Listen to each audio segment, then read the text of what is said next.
Well, welcome everybody to the DevicePilot webinar, 5 Reasons Your IoT Project Could Fail. Now, we'll be taking some questions at the end. If you have any questions, do please use the webinar software to ask your question at any time, and we'll try and answer it at the end.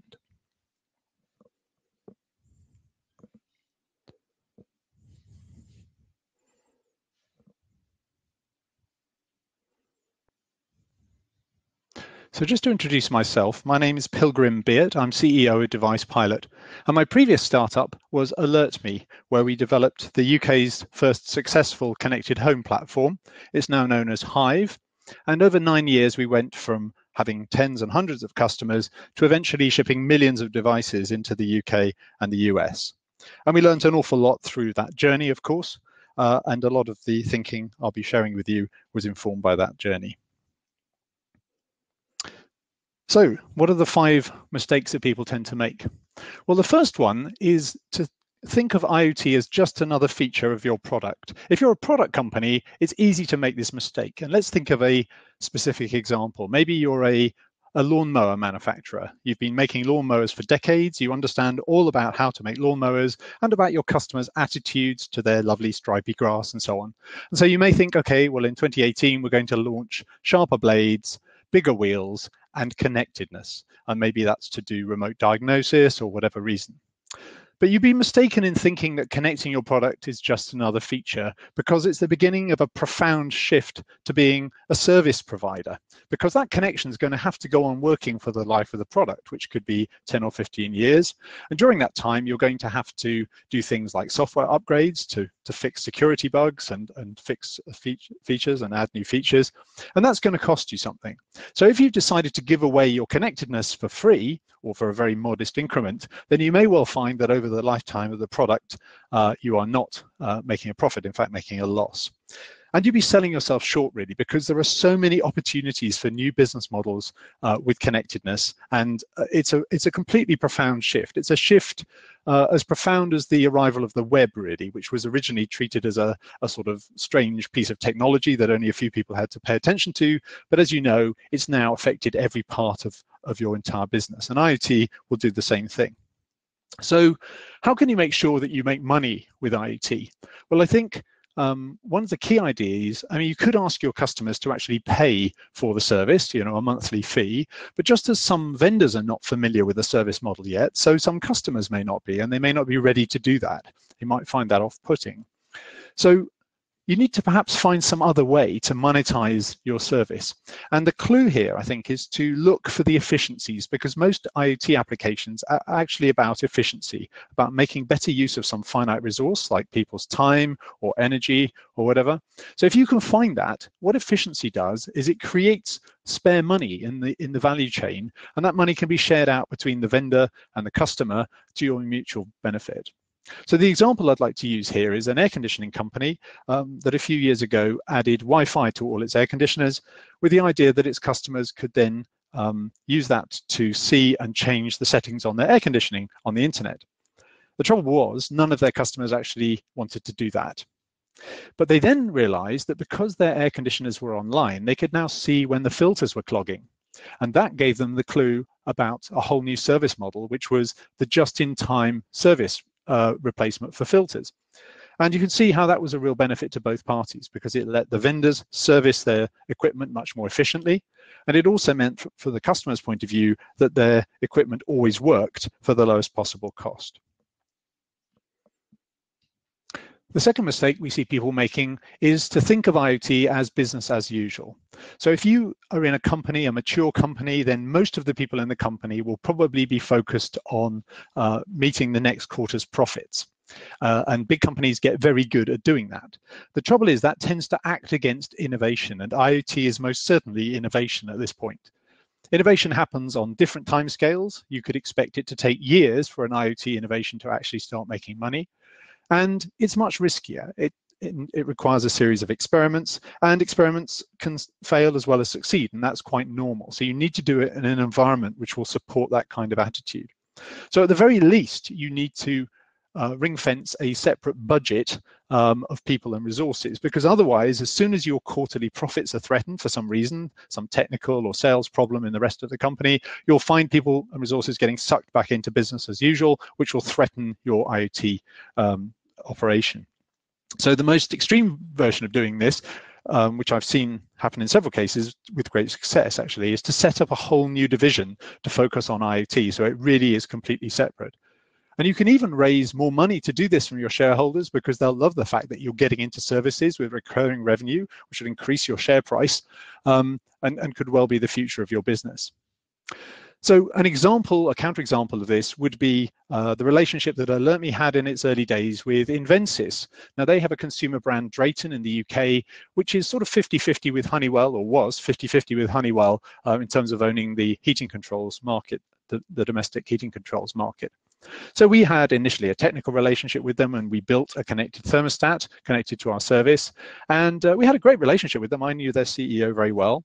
But somehow, as a company, they just couldn't get beyond business as usual. They couldn't take this leap into the bold new world of IoT and away from the sort of quarterly thinking. And as a result, ultimately, that relationship failed. And if you look at the market today, then you'd really think that the likes of Hive and Nest and so on have got to be seriously threatening their business model. The third failure mode we see a lot is what I call getting stuck in early adoptersville. Now, early adopters are really important to your business, and they're fantastic. They become evangelists for your business, and they try out your technology when perhaps it's not fully mature. So they're really good news in the early days. But you have to understand that early adopters are few in number and quite atypical. So they don't really represent your mass market. So if you get stuck just serving them, then you'll never grow to be the company you want to be. And there are really three ways that we see this happening. The first is what's colloquially called the Internet of Shit. There's a Twitter account by that name, actually. It's really worth following. These are concepts and devices which, although they may or may not be well executed, they're just misconceived. They have no good reason to exist. So an example would be the iKettle, which is a Wi-Fi connected kettle. Why? Why do you need a Wi-Fi connected kettle? You can absolutely see how early adopters might enjoy playing around with it, but what's a mainstream user going to do with it? It simply doesn't make anyone's life better. The second way in which people get stuck in early adoptersville is by having a poor user experience. Now, IoT is new, everyone's learning how to do it well, and therefore you need to invest a lot in really understanding how to make your devices and your application work well for your customers. Early adopters will put up with sort of space shuttle dashboards and devices that need resetting every 3 days, but mainstream users won't. And this is particularly an issue because the number of connected devices is growing. You know, we've each only got one laptop and one phone, and so if they need a little bit of attention from time to time, that's fine. But we each have 10 connected devices, or we soon will, and then 100 and 1,000. And that's what puts the pressure on these devices really being extraordinarily simple to use. And the final way of getting stuck in early adoptersville is firefighting, which is really caused by delivering a product that's really not sufficient quality. You push it out there, and then you try to compensate for its deficiencies through excellent customer service. And that works to a point, but the trouble is it very easily consumes all of your customer service, your operations team, your developers in all that firefighting, and so they can't spend their time actually developing the version 2 product, which is going to take you into the mainstream.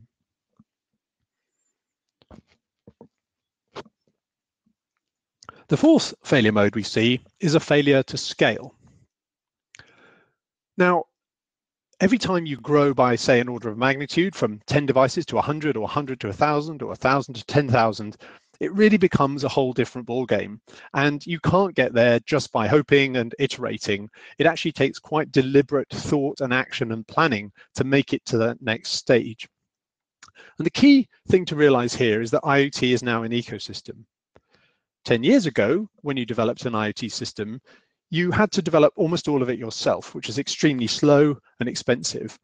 But that's not necessary anymore. And in fact, it's essential that you don't do that anymore, because now increasingly it's possible to build connected devices out of off-the-shelf parts, which means you can focus on the unique part that makes your proposition different. And if you don't do that, you'll end up being bad at everything because you'll be competed with by all these other great parts. All these vendors of these different parts have multiple customers, so they can amortize their R&D costs against all of those customers. So by using those parts, you get fantastic economies of scale that you can't achieve by yourself. So use third-party tools and components wherever possible if it's not part of what makes you different. Testing is really important as well. You may have a service that works for 1,000 devices, but will it work for 10,000? Well, however well you've designed it, there's only one way to find out, and that's to test it. But you don't have 10,000 devices yet, so how can you test it? Well, you'll probably have to put together some virtual devices in the cloud that you can throw against your service, and so do scale testing ahead of customer requirements. And the final point here really is about automation. So through their lifetime, your connected devices will need a certain amount of care and attention. So provisioning, upgrading, recovering from errors. And these processes are things that you can do manually when you've got 10 devices on a lab bench, but manual is a really bad way to do these things because people are slow and inaccurate and inconsistent at doing processes repeatedly, whereas machines tend to be very good at doing things like that. So once you've identified the systemic things that need to be done to keep your devices operating, keep your customers happy, you really, really need to automate them. And once you've done that, you're then free to scale. So the counterexample I'd cite here is a little printer, which was a very interesting concept developed by a design consultancy called Berg a few years ago. Really nice idea, but they just completely underestimated the amount of effort required to start to scale up. And the fifth mistake we see people making is not to have a strategy for operations. When you connect your product, you're moving from being a product vendor into being a service vendor. And what makes service work is operations. Operations is that makes the difference between happy customers and unhappy customers, between making money and losing money, between success and failure. So it's absolutely vital to get operations right. And once you're over the very early development hump, you'll then find that an increasing amount of your company, up to say 90%, is focused on that daily operations challenge. And that'll be, what you're having all your meetings about. So you really need to think about all of the processes that are necessary to support operations from day one. And clearly, the number one goal really of operations in any IoT company is to keep everything working.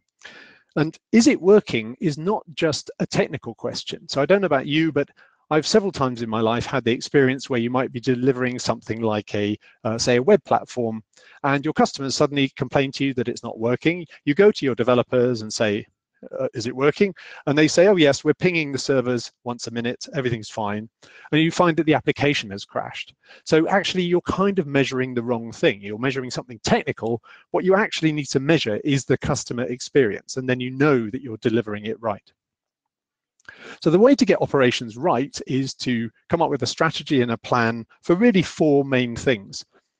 Visibility, so you can see your device's state and know what's going on. Monitoring, so that you're the first to know when something goes wrong. Automation, as we just discussed, to make sure that the devices are looked after quickly and reliably every time. And testing. So the counterexample I'll use here is AlertMe. We really got this wrong. We made the mistake of thinking that IoT was primarily an R&D challenge, and that once we got over the R&D hump, we could just scale as if by magic. And what we discovered was that once we were over the R&D hump, we were then into this operations piece, and operations, turns out to be a whole different challenge of its own. So it turns out that these four things, visibility, monitoring, automation, and testing, actually have a phrase that covers all of them, which comes from the telco world, and it's service assurance. And at DevicePilot, we think that the phrase service assurance is one that deserves to be talked about a lot more in the context of IoT. Service assurance is how telcos got to 5 nines availability, 99.999% working. Most IoT is very far from that today, and so we think that all companies in IoT need to really think about their plan for service assurance. So as a phrase, service assurance isn't new, but IoT is quite new and quite different from things we've applied it to in the past. So let's think about how that's true. On the more side of the equation, IoT devices are already more numerous than anything we've deployed before and growing very fast. They're much more diverse. We have connected combine harvesters, connected streetlights, connected heart monitors, and all of this is rapidly evolving. On the left side of the equation, IoT devices must claim much less attention from their users than anything else before, simply because they're so numerous. IoT devices have far less resources than previous devices that we've applied service assurance to. They have much less memory, much less compute, much less power, much worse communications. You can't go and put an SNMP management client on an IoT device. It just doesn't have the resources to support it. And this makes it much harder to manage these devices. And finally, IoT devices are deployed into a much less controlled environment. So just to explore that a little more, when we deploy, for example, telco infrastructure, it's deployed into boxes on the street or towers by one or two companies. It's a very well-controlled environment. When we deploy servers, they're deployed into air-conditioned rooms with fantastically controlled power and networking, and you can stick a firewall around it. When we deploy apps on phones, they're being deployed basically onto two kinds of platform in a very well-controlled environment. But when we deploy IoT, we're deploying it into the big wide world. Those sensors and nodes are being deployed, everywhere you could imagine, and they'll be subjected to everything you could imagine. And this makes it particularly difficult in two ways. And in some ways, I feel this is what defines IoT and makes it different from what's come before. The first thing is security. Your devices will be out there, they're physically exposed to miscreants potentially, and they're possibly running on other people's networks, so you can't easily put firewalls around them. So security gets a lot harder with IoT. But the other thing that gets a lot harder is management, because everything that can go wrong will go wrong because you're not controlling the environment. So devices will get too hot, they'll get knocked off walls, they get run over, somebody will come and put a big metal fridge in front of them and block the wireless interface, people will turn off the gateways, everything that can happen will happen. And this is why managing IoT is so much harder than what's come before. So I'd like to just delve a little bit further into this whole general topic of service assurance for IoT. And the way I'd like to do that is by telling the story of how DevicePilot engages with its customers. Now, our customers are companies that are deploying connected devices into any market. And so the conversation with our customers normally starts with the very simple question, how many devices have you sold or how many have you deployed? Well, companies often know how many they've sold, maybe how many they've made, maybe how many they've sold. But what we really mean is how many have you deployed? How many are actually out there being used by customers? That number is going to be smaller because, of course, it lags the number that are sold, but also because not every device that's sold gets deployed. So some might be sitting in a shipping container somewhere, the customer's forgotten to unpack it. Some may be cases where the customer's tried to deploy it, but for some reason hasn't managed to get it going. You really need to understand the difference between those two numbers because it's not just lag. There'll be a number of other factors. So you might think, well, surely any connected product company has got to be able to know the answers to this. It's just sitting in their databases. But generally, we find that they often don't. And the reason they don't is that they've quite sensibly been focused on developing their proposition and not on building broader service assurance tools. So, okay, let's create some way for them to find out how many devices have actually been deployed. That's fantastic. And we can now start to split that number out in various ways. So we can say how many devices are deployed in Germany? How many devices has this customer deployed this week? How many devices are running the old version 0.1 hardware that might have a problem with some new feature we want to bring out? How many versions of software are there out there? These are all very, very simple questions, but they're the kinds of questions that everyone in your company needs to know the answers to on a daily basis in order to run the company and run operations. So now we know how many devices are out there. The next obvious question is how many of them are actually working? Now, again, a very simple question, but there was a meeting that AlertMe had with British Gas in about 2010 when I think we deployed about 2,000 of the early version of what became Hive.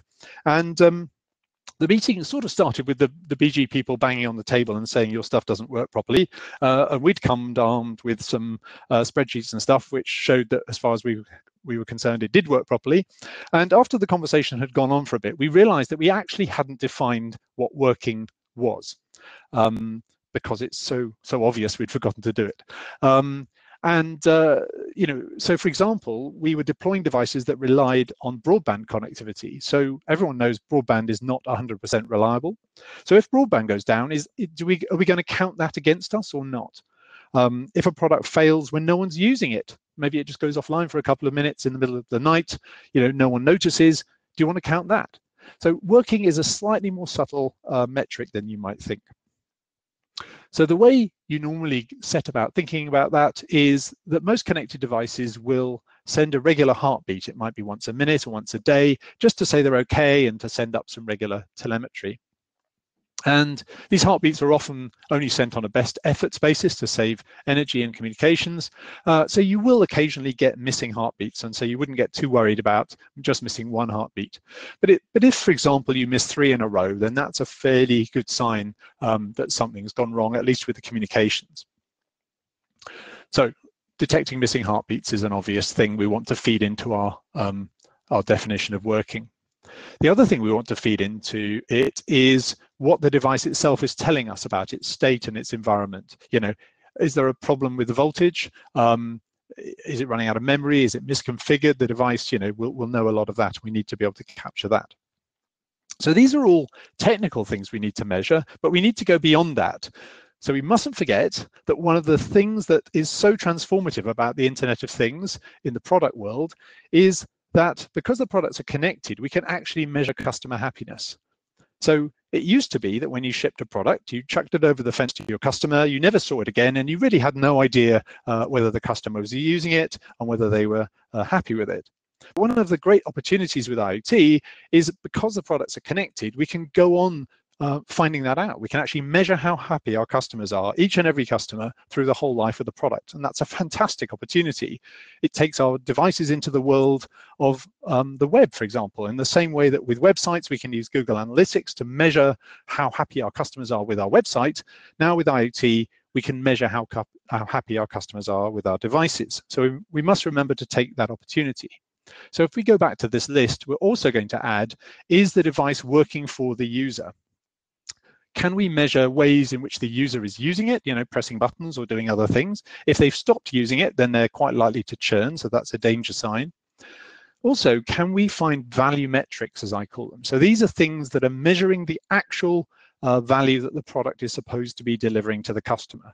So if the product is a thermostat, which is supposed to keep the house comfortable, then is it actually keeping the house comfortable? If the product is an energy storage product, then how many kilowatt hours is it storing? This is particularly useful where it comes to looking at devices that are not working, because clearly if a kilowatt device and a gigawatt device go off at the same time, you want to address the gigawatt device first. So we now know how many devices we've got, and we know how many are not working. And almost always when we find that number, we find it's a lot bigger than anyone thought it was, and it's not really good enough. In this case, it turns out that this customer has slightly less than 90% of their devices actually available, which means slightly below than 1.9 of availability, which is not great. Actually, just on the reassuring side, in our experience, this is quite a typical number to achieve during trials. Trials are all about stuff not working properly, otherwise you wouldn't be doing trials. 90% is perfectly good enough to actually do a lot of the learning you need to do in your trials, so don't panic. But clearly 90% is not good enough as you start to scale up. If you've got 100,000 customers and 10% of them are unhappy, you've got a big, big problem. So it's great that we have the visibility, we can see where we are, now we need to get better. So diagnosis. We're going to want, especially as we grow, to really get to the bottom of what is driving the devices that are not working.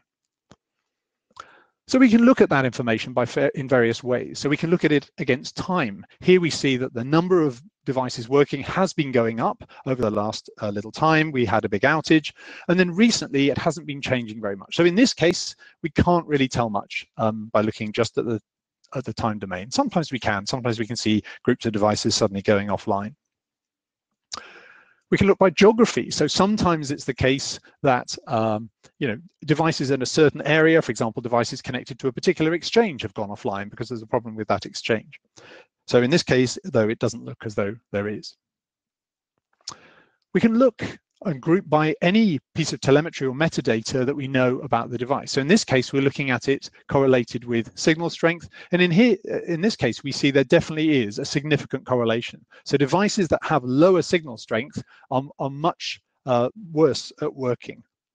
So it looks like somewhere around about neg95, the signal strength starts to have a significant impact on the device. And this is really interesting, because realize that what we're doing here is we're actually gathering empirical data from the field, and we're using it to inform how we run our operations. And that's a really profound and important thing to do.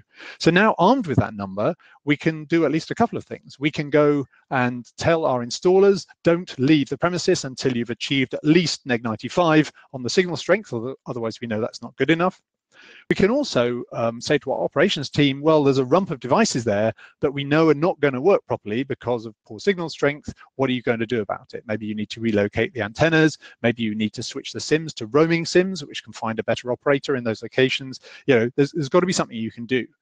So the important thing, though, is this is all based on empirical fact, not on hypothesis and surmise. Another thing we can split by is software version. So in this case, we can see that later software is working significantly better than old software. Well, maybe that's not surprising, but at least it quantifies how important it is to get some of those older devices upgraded, which is sometimes not as trivial as it sounds for various reasons. Now, just on this note, a couple of interesting points. So first is that it's not always the case that new software is better than old software. Software sometimes has what we call regressions, which means that stuff that used to work doesn't work anymore. Now, software engineers know this, and so they run regression tests before they release software to try to catch those things. But the point with IoT is that the real world is, because the devices are deployed in the real world will always test your devices much more fully than any set of regression tests. So you will find regressions appearing in the field from new software, and the only way to find them is to actually measure for them. The other point I was going to mention about this is that, of course, this measurement is not just selecting the software that the devices are running right now and whether they're working right now. It's actually a measurement over time. So over time, a device might have been running version 1.1 and then a bit later running version 1.2. In order to gather this data, we want to measure how well it was working when it was running version 1.1 and how well it was running when it was running version 1.2, and gather these statistics over time. So it's a non-trivial operation to carry out.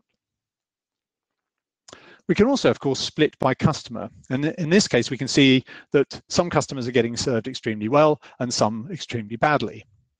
In all of these graphs, the important point is that there's an area over the graph which represents failure. We're not actually delivering what we promised to our customer. And that's going to cost us in some way. It's certainly going to cost us in grief because our customers will be calling us up and complaining. It's certainly going to cost us in money because customer support costs money. And some of those customers are probably going to stop being customers if we don't fix something fast. And most importantly of all, it's going to cost us something in reputation because we will lose a reputation as a quality supplier. So armed with all this information, we can actually build a facts-driven ops plan. So in this case, we can reach out to our worst affected customers with an action plan to address the devices that have low signal. We can roll out new firmware. In all of this, we can work with metrics which are agreed, for what working means. We may well actually end up agreeing those with our customers. As we get more mature, our customers will probably want to hold us to a service level agreement. So there will have to be some definitions of what working is and how good the numbers have to be. And on the right, we see a typical DevicePilot operations dashboard sort of showing some of these key metrics so that everybody in the company can see exactly where the devices are at all times and whether things are getting better or worse. So I think we've reached the point in the proceedings where we could answer any questions that we have. And I think we got a question from John Davies of BT asking about whether service assurance, around the timing of service assurance. So this was, is service assurance something that you want in your trial or in your mainstream deployment? And so I think, it might be tempting to think that service assurance is something that only matters when you start to scale up.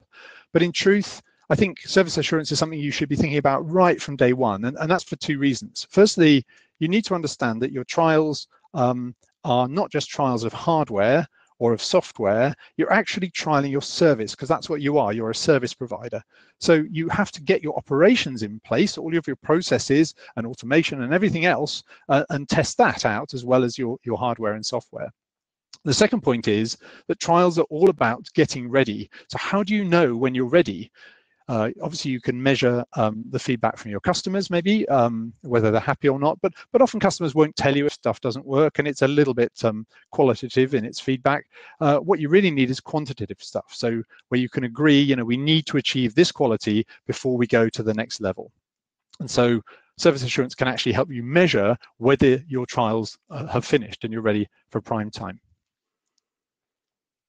So I think that's it for questions. If anyone else has any, then please do you know, send us an email or contact us in some way. We started this webinar with perhaps a slightly negative title, so let's turn it into positives. The 5 ways that your IoT project can succeed. So the first is that you should expect new business models. You're becoming a service provider by connecting your product. The second is that IoT is innovation, so you should seek to incubate it using ring-fenced resources to make sure that business as usual doesn't kill your IoT project. The third is that you need to be able to move beyond early adopters into the mainstream, and that means you have to invest a lot in understanding your users and making life and your devices easy for them to use. The fourth is that in order to scale successfully, you really need to focus your precious development resources on the thing that makes you different, and increasingly you can now buy in or get open source all of the other components you need to build your proposition. By doing that, you're riding on the fantastic economies of scale that all of those vendors increasingly have. And finally, it's really important to think about debugging your service during your trials, as well as just debugging your hardware and your software. That's all we have for today. I really appreciate you listening. In terms of next steps, you're very welcome to go to the DevicePilot website and have a look at some of our white papers. There's some interesting stuff there on how you can measure customer happiness and some ideas about how to monetize connected products. DevicePilot's always more than happy to offer anyone a sort of readiness audit for free, just to give you a sense of whether you are actually ready for prime time. And of course, if you'd like to give DevicePilot as a service a spin, you can sign up for free on our website. And if you're an AWS IoT user, you can actually use DevicePilot without writing a single line of code. Thank you very much indeed for listening, and we hope to talk to you again next month with another webinar. Thank you.